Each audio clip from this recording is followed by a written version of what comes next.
কুরবানি করা কি আবশ্যক? রিসেন্টলি আমরা দেখতে পাচ্ছি আমাদের সমাজে এক দল আছে আহলে হাদিস যারা কুরবানির আমলকে ছোট করে দেখে তাই তারা বলে কুরবানি করা হচ্ছে সুন্নত। কুরবানি বিধান সম্পর্কে সুনানে আবু দাউদ হাদিস নং 2779 قال رسول الله صلى الله عليه وسلم يا أيها الناس إن على আহলি কুল্লি বাইতিন ফি কুল্লি আমিন উযহিয়াতু। বিশ্বনবী সাল্লাল্লাহু আলাইহি ওয়াসাল্লাম বলেছেন, প্রত্যেক বছরে প্রত্যেক পরিবারের উপর কুরবানি করা হচ্ছে আবশ্যক।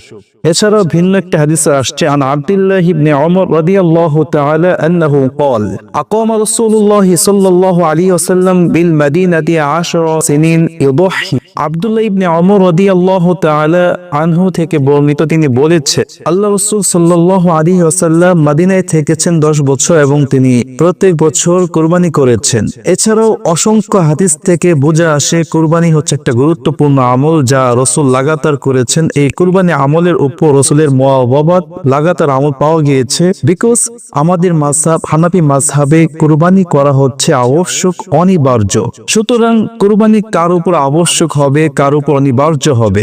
ওই ব্যক্তির উপর কুরবানি আবশ্যক যে ব্যক্তি নেসাব পরিমাণ মালের মালিক হয়েছে। নেসাব পরিমাণ মাল হচ্ছে 52.5 ভরি রূপা, অর্থাৎ 22 ক্যারেটের 1 ভরি রূপার মূল্য হচ্ছে 2100 টাকা।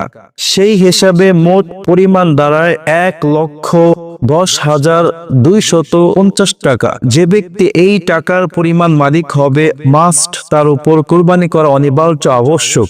সো চাইলে আপনি কুরবানি করতে পারেন রাসূলের পক্ষ থেকে, আপনার সন্তান সন্ততির পক্ষ থেকে, আপনার স্ত্রীর পক্ষ থেকে, আপনার পিতামাতার পক্ষ থেকে এবং আত্মীয় স্বজনদের পক্ষ থেকে। তাই আমাদের যাদের উপর কুরবানি করা আবশ্যক হয়েছে, ইনশাআল্লাহ আমরা সবাই কুরবানি করব।